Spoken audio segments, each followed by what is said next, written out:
guys, welcome back to Empower In. I'm Carolyn Porter Thomas. Thank you so much for watching. So today we're going to learn about needle sizes. What's really cool is that I think it's universal, whereas I think it's all around the world, but I definitely know in the United States, we always correlate the same color needle with the same size. So it doesn't matter where you go, which hospital or which unit you go to, you can always look and find a yellow needle, and that's the same size. It's always going to be the same size. It's always going to be a 24 gauge. Or you can always find a red one, and it's always going to be 18 gauge. Or a pink one, and it's always going to be 20 gauge. So just so you guys know the different sizes and colors, I'm going to go over them with you very close. Okay, so I hope you enjoyed this video. If you do like it and it does help you, then please give it a thumbs up, share it with your friends, and subscribe to the channel. Alright, let's get started. Okay, so here we have the most common needles that we see in the hospital. The first one I'm going to show you is the smallest, and this is a insulin syringe. This insulin syringe is actually a 29 gauge. So if I were to take this off very carefully, you will see that it's a very, very, very teeny tiny skinny needle. A lot of times when you're giving people insulin, they don't even feel it. Thank God, right? If you have to have some kind of sub-Q injection, it's better to not feel pain. Okay? Just with this particular needle, it's really nice because it comes with a safety lock. And we still need to thread down the sharps containers, but that is a nice little feature that this does come with.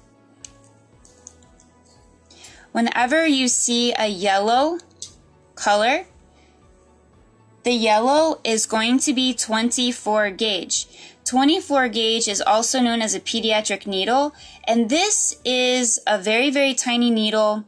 It is usually used for pediatric patients, like I said. Also, if you have an elderly patient that has just very, very, very teeny tiny spidery veins, it's not ideal, but sometimes we have to resort to this size needle with elderly patients. This is not really a good option, like I was saying, because it's just so tiny. You can see that this is not very long. It usually doesn't last very long, and it's definitely not good. You're not supposed to give blood products or anything through this teeny tiny needle, but sometimes if it's all you can get, then you kind of just have to work with what you've got. So again, this little feature, I'm just going to lock it so I don't hurt myself. After a 20 gauge, the next color is a 22 gauge. This color is blue, so it is a little bit bigger than the 24 gauge. And if you guys have noticed that the 24 gauge is actually smaller than the 22 gauge, so the numbers are actually opposite. So you guys want to just take note of that. So this 22 gauge is what you will see a lot of times on the adult med-surg floors.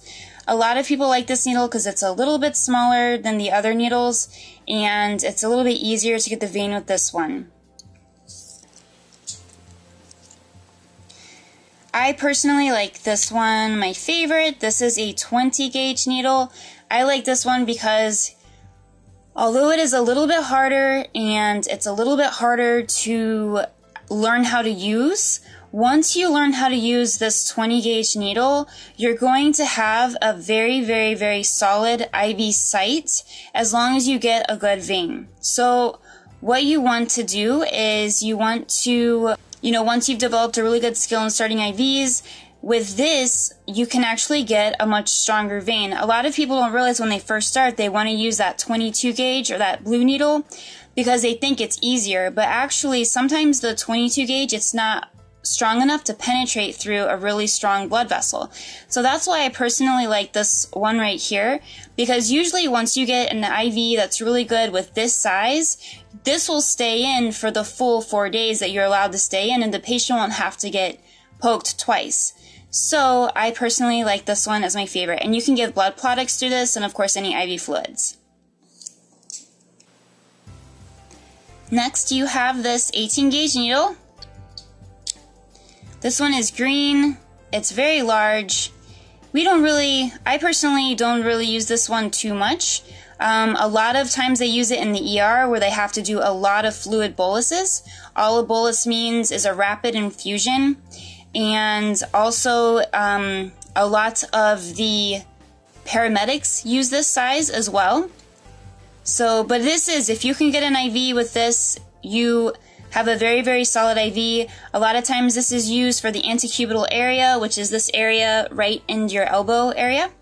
And that's about it with that one. A different type of needle, this is called a filtered needle.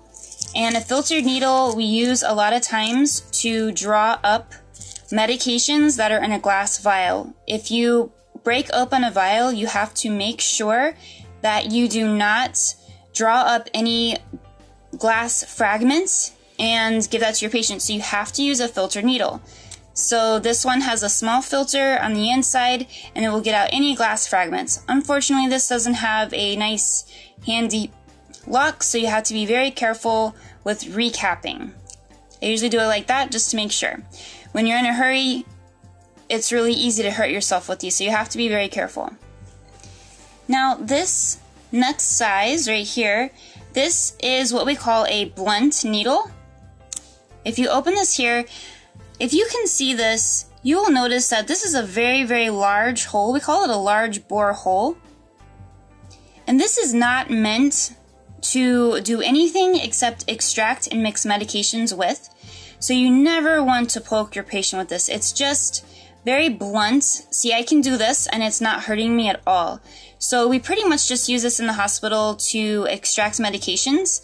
So actually it usually comes just like this with a syringe on it, and we can pull up medications very easily from vials. Again, another feature that's not super duper handy with this is that you have to actually recap it, and you just have to be very careful. Fortunately with this it is blunt, so you would be at less risk of hurting yourself. But just be careful with that. Make sure you go slow. I know you're busy on your job, but just make sure you're very safe and that you don't hurt yourself. Hey guys, thank you so much for watching. I hope you enjoyed that. Please let me know what kind of video you want to see in the future, and also please give this video a thumbs up if you enjoyed it and it helped you, and subscribe to the channel. Alright, I can't wait to see you guys soon. Bye!